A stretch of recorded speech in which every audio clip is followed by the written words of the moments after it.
Before we start, please do not forget to like, share, and subscribe. Now let's start to story. Aepyornis Island by Herbert George Wells. The man with the scarred face leant over the table and looked at my bundle. Orchids? He asked. A few, I said. Zypripediums, he said. Chiefly, said I. Anything new? I thought not. I did these islands 27 years ago. If you find anything new here, well, it is brand new. I did not leave much. I am not a collector, said I. I was young then, he went on. Lord, how I used to fly round. He seemed to take my measure. I was in the East Indies 2 years, and in Brazil 7. Then I went to Madagascar. I know a few explorers by name, I said, anticipating a yarn. Whom did you collect for? Dawsons. I wonder if you have heard the name of Butcher ever. Butcher, the name seemed vaguely present in my memory. Then I recalled Butcher v. Dawson. Why, said I, you are the man who sued them for 4 years' salary, got cast away on a desert island. Your servant, said the man with the scar, bowing. Funny case, was not it?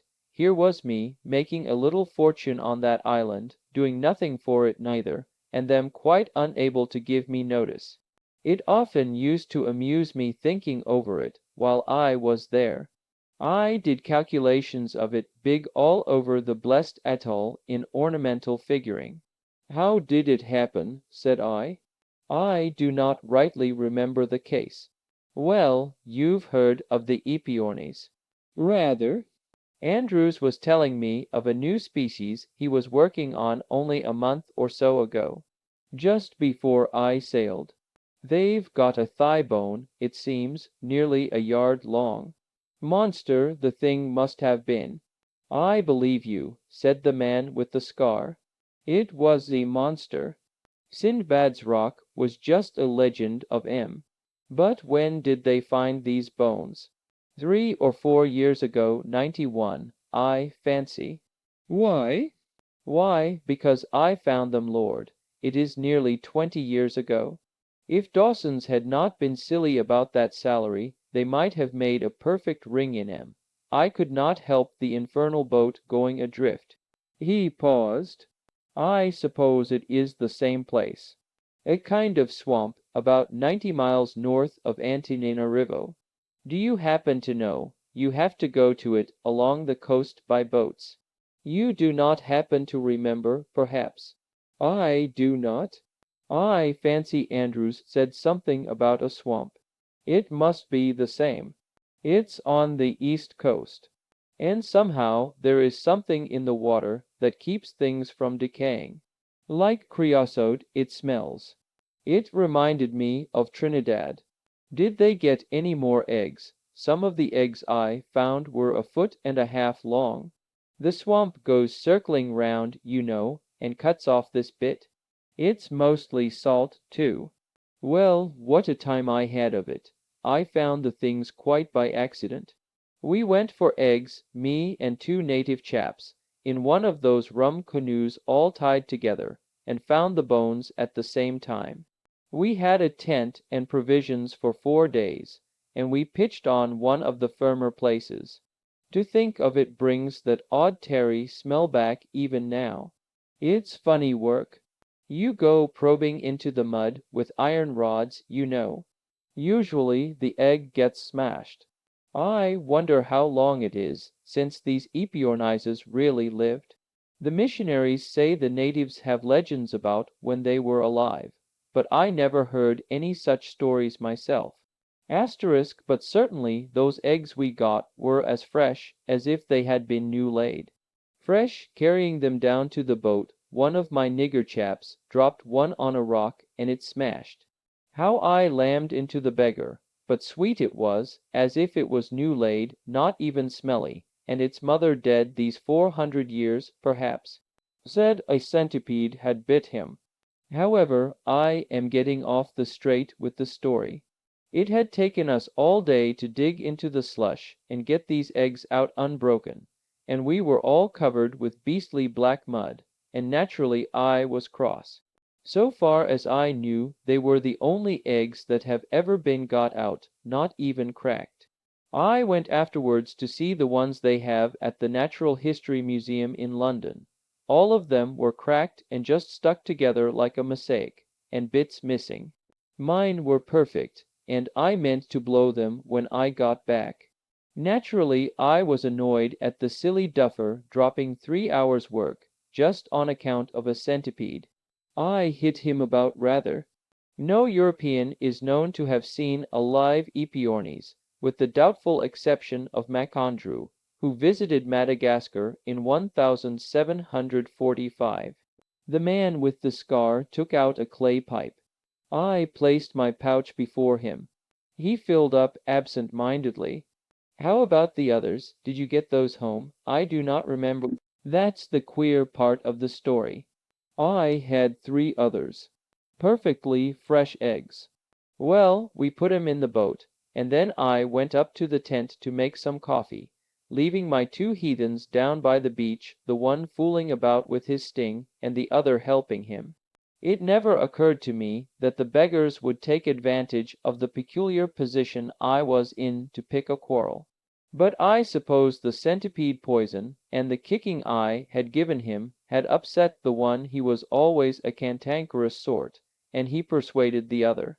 I remember I was sitting and smoking and boiling up the water over a spirit lamp business I used to take on these expeditions.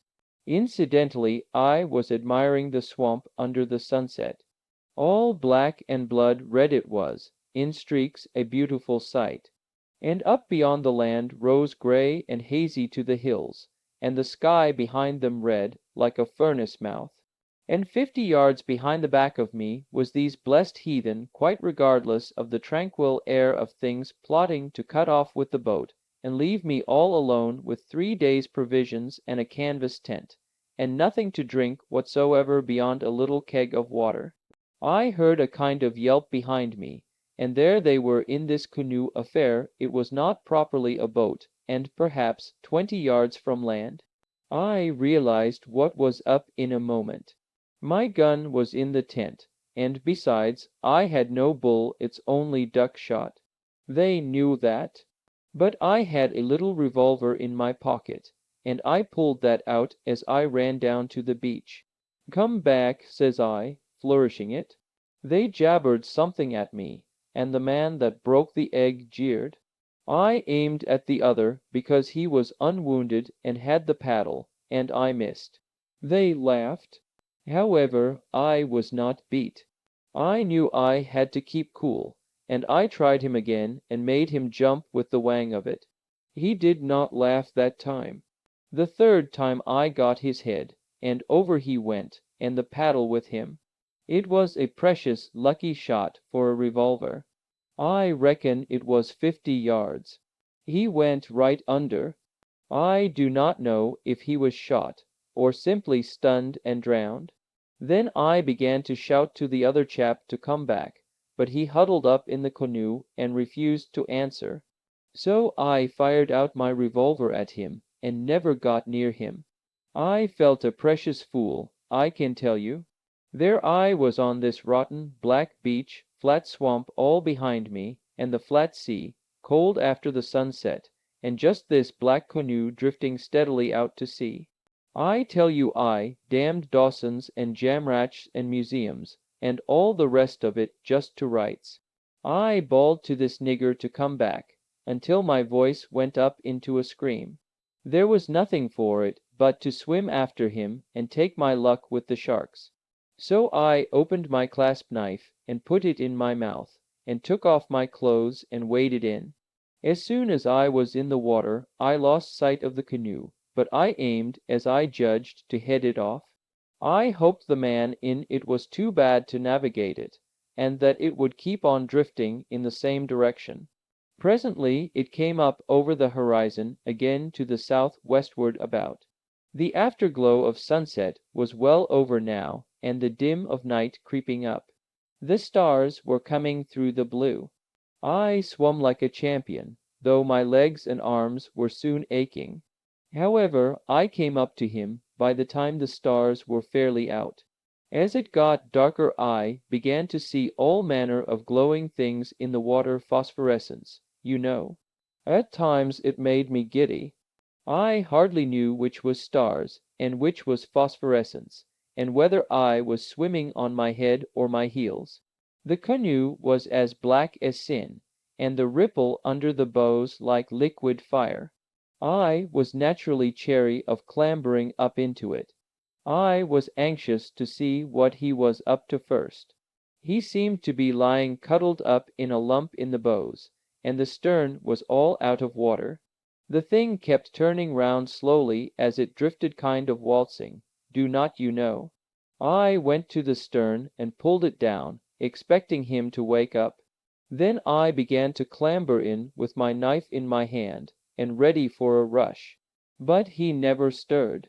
So there I sat in the stern of the little canoe, drifting away over the calm phosphorescent sea, and with all the host of the stars above me, waiting for something to happen. After a long time I called him by name, but he never answered. I was too tired to take any risks by going along to him. So we sat there. I fancy I dozed once or twice. When the dawn came I saw he was as dead as a doornail and all puffed up and purple.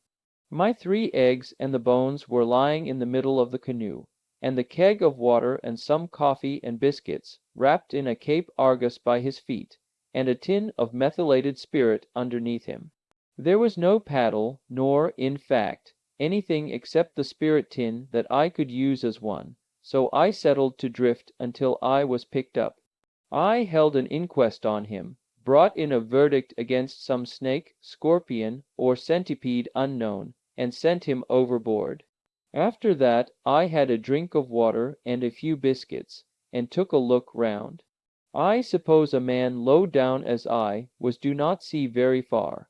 Leastways, Madagascar was clean out of sight, and any trace of land at all. I saw a sail going southwestward, looked like a schooner, but her hull never came up. Presently the sun got high in the sky, and began to beat down upon me. Lord, it pretty near made my brains boil. I tried dipping my head in the sea, but after a while my eye fell on the Cape Argus, and I lay down flat in the canoe and spread this over me. Wonderful things, these newspapers. I never read one through thoroughly before, but it is odd what you get up to when you are alone, as I was. I suppose I read that blessed old Cape Argus 20 times. The pitch in the canoe simply reeked with the heat, and rose up into big blisters. I drifted 10 days, said the man with the scar. It's a little thing in the telling, is not it? Every day was like the last. Except in the morning and the evening, I never kept a lookout, even the blaze was so infernal. I did not see a sail after the first 3 days, and those I saw took no notice of me. About the 6th night, a ship went by scarcely half a mile away from me, with all its lights ablaze and its ports open, looking like a big firefly. There was music aboard. I stood up and shouted and screamed at it. The second day I broached one of the Aepyornis eggs, scraped the shell away at the end bit by bit, and tried it, and I was glad to find it was good enough to eat. A bit flavory, not bad, I mean, but with something of the taste of a duck's egg. There was a kind of circular patch, about 6 inches across, on one side of the yolk, and with streaks of blood and a white mark like a ladder in it that I thought queer. But I did not understand what this meant at the time, and I was not inclined to be particular. The egg lasted me 3 days, with biscuits and a drink of water. I chewed coffee berries too, invigorating stuff. The second egg I opened about the 8th day, and it scared me. The man with the scar paused. Yes, he said, developing. I dare say you find it hard to believe. I did, with the thing before me. There the egg had been, sunk in that cold black mud, perhaps 300 years. But there was no mistaking it. There was the what is it, embryo with its big head and curved back, and its heart beating under its throat, and the yolk shriveled up, and great membranes spreading inside of the shell and all over the yolk. Here was I, hatching out the eggs of the biggest of all extinct birds, in a little canoe in the midst of the Indian Ocean. If old Dawson had known that, it was worth 4 years' salary. What do you think? However, I had to eat that precious thing up, every bit of it, before I sighted the reef, and some of the mouthfuls were beastly unpleasant. I left the third one alone. I held it up to the light, but the shell was too thick for me to get any notion of what might be happening inside, and though I fancied I heard blood pulsing, it might have been the rustle in my own ears, like what you listen to in a seashell. Then came the atoll. Came out of the sunrise, as it were, suddenly, close up to me. I drifted straight towards it until I was about half a mile from shore, not more, and then the current took a turn, and I had to paddle as hard as I could with my hands and bits of the Aepyornis shell to make the place. However, I got there. It was just a common atoll about 4 miles round, with a few trees growing and a spring in one place, and the lagoon full of parrot fish. I took the egg ashore and put it in a good place, well above the tide lines and in the sun, to give it all the chance I could, and pulled the canoe up safe, and loafed about prospecting. It's rum how dull an atoll is. As soon as I had found a spring, all the interest seemed to vanish. When I was a kid I thought nothing could be finer or more adventurous than the Robinson Crusoe business, but that place was as monotonous as a book of sermons. I went round finding eatable things and generally thinking, but I tell you I was bored to death before the first day was out. It shows my luck the very day I landed the weather changed. A thunderstorm went by to the north and flicked its wing over the island, and in the night there came a drencher and a howling wind slap over us. It would not have taken much, you know, to upset that canoe. I was sleeping under the canoe, and the egg was luckily among the sand higher up the beach, and the first thing I remember was a sound like 100 pebbles hitting the boat at once, and a rush of water over my body. I would been dreaming of Antananarivo, and I sat up and halloed to Intoshi to ask her what the devil was up, and clawed out at the chair where the matches used to be. Then I remembered where I was. There were phosphorescent waves rolling up as if they meant to eat me, and all the rest of the night as black as pitch. The air was simply yelling.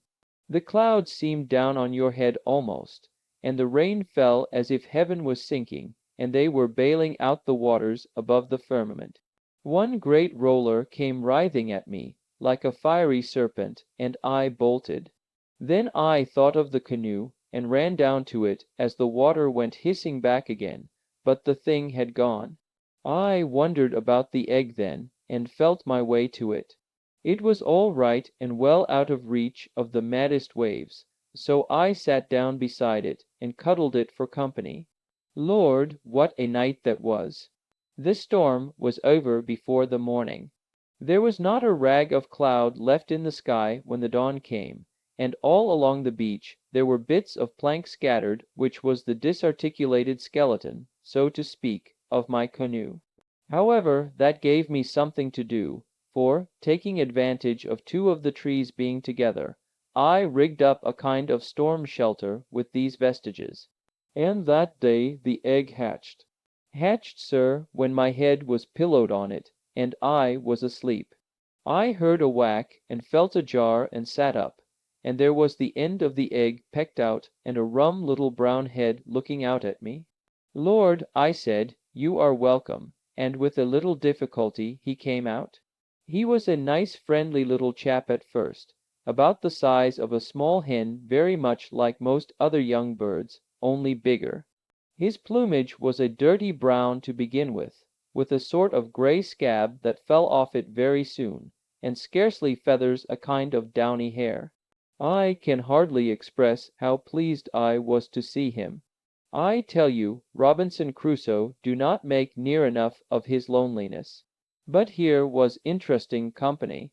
He looked at me and winked his eye from the front backwards, like a hen, and gave a chirp, and began to peck about at once, as though being hatched 300 years too late was just nothing. "Glad to see you, Man Friday," says I, for I had naturally settled he was to be called Man Friday if ever he was hatched, as soon as ever I found the egg in the canoe had developed. I was a bit anxious about his feed, so I gave him a lump of raw parrot fish at once. He took it and opened his beak for more. I was glad of that, for, under the circumstances, if he would been at all fanciful, I should have had to eat him after all. You'd be surprised what an interesting bird that Aepyornis chick was. He followed me about from the very beginning. He used to stand by me and watch while I fished in the lagoon, and go shares in anything I caught. And he was sensible, too. There were nasty green warty things, like pickled gherkins, used to lie about on the beach, and he tried one of these and it upset him. He never even looked at any of them again. And he grew. You could almost see him grow. And as I was never much of a society man, his quiet, friendly ways suited me to a T. For nearly 2 years we were as happy as we could be on that island. I had no business worries, for I knew my salary was mounting up at Dawson's. We would see a sail now and then, but nothing ever came near us. I amused myself, too, by decorating the island with designs worked in sea urchins and fancy shells of various kinds. I put Aepyornis Island all round the place very nearly, in big letters, like what you see done with colored stones at railway stations in the old country, and mathematical calculations and drawings of various sorts. And I used to lie watching the blessed bird stalking round and growing, and think how I could make a living out of him by showing him about if I ever got taken off. After his first molt he began to get handsome, with a crest and a blue wattle, and a lot of green feathers at the behind of him. And then I used to puzzle whether Dawson's had any right to claim him or not.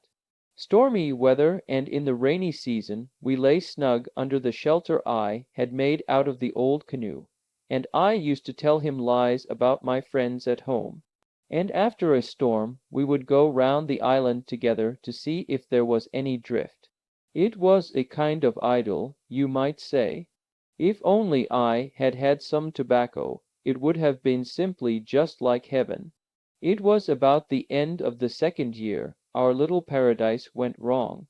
Friday was then about 14 feet high to the bill of him, with a big, broad head like the end of a pickaxe, and 2 huge brown eyes with yellow rims, set together like a man's not out of sight of each other like a hen's.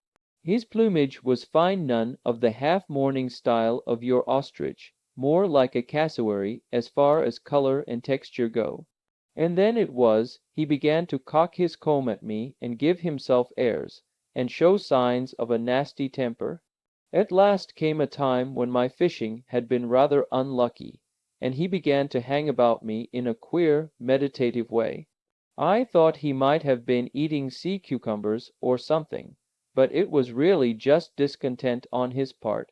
I was hungry too, and when at last I landed a fish, I wanted it for myself. Tempers were short that morning on both sides. He pecked at it and grabbed it, and I gave him a whack on the head to make him leave go. And at that he went for me. Lord! He gave me this in the face. The man indicated his scar. Then he kicked me. It was like a cart horse.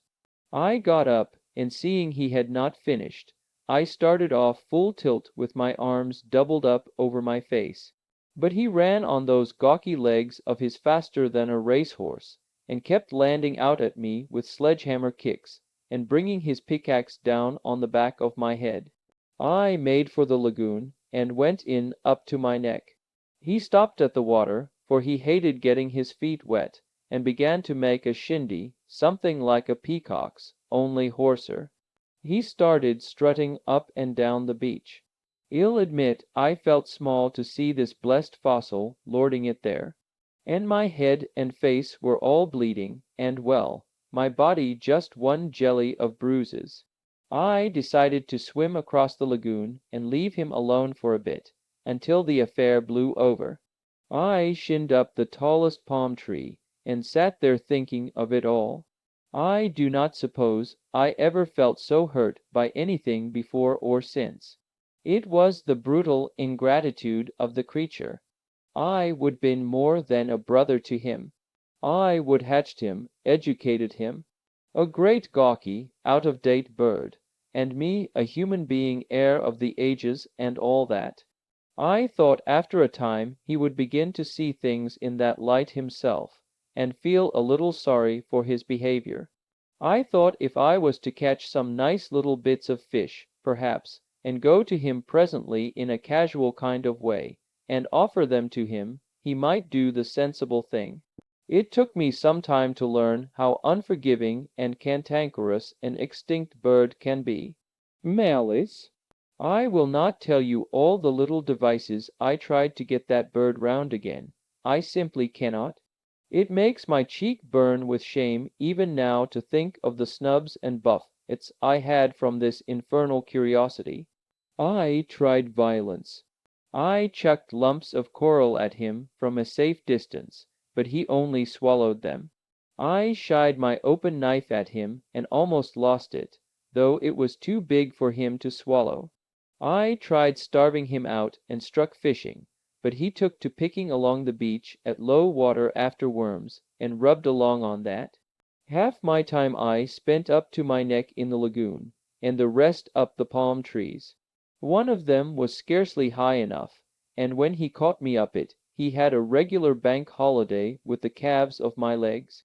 It got unbearable. I do not know if you have ever tried sleeping up a palm tree. It gave me the most horrible nightmares. Think of the shame of it, too. Here was this extinct animal mooning about my island like a sulky duke, and me not allowed to rest the sole of my foot on the place. I used to cry with weariness and vexation. I told him straight that I did not mean to be chased about a desert island by any damned anachronisms. I told him to go and peck a navigator of his own age, but he only snapped his beak at me. Great ugly bird, all legs and neck. I should not like to say how long that went on altogether. I would have killed him sooner if I would known how. However, I hit on a way of settling him at last. It is a South American dodge. I joined all my fishing lines together with stems of seaweed and things, and made a stoutish string, perhaps 12 yards in length or more, and I fastened 2 lumps of coral rock to the ends of this. It took me some time to do, because every now and then I had to go into the lagoon or up a tree as the fancy took me. This I whirled rapidly round my head, and then let it go at him. The first time I missed, but the next time the string caught his legs beautifully, and wrapped round them again and again. Over he went. I threw it standing waist deep in the lagoon, and as soon as he went down I was out of the water, and sawing at his neck with my knife. I do not like to think of that even now. I felt like a murderer while I did it, though my anger was hot against him.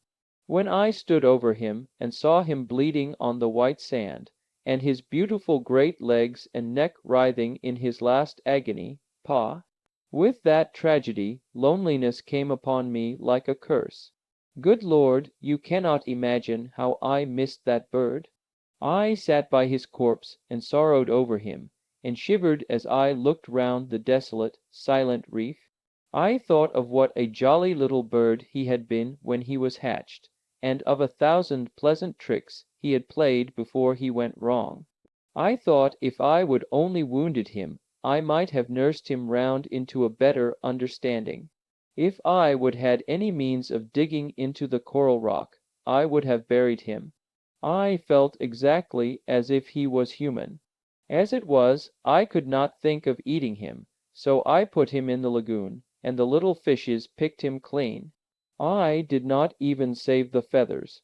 Then one day a chap cruising about in a yacht had a fancy to see if my atoll still existed. He did not come a moment too soon, for I was about sick enough of the desolation of it, and only hesitating whether I should walk out into the sea and finish up the business that way, or fall back on the green things.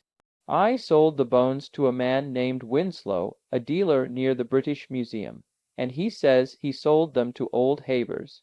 It seems Havers did not understand they were extra large, and it was only after his death they attracted attention.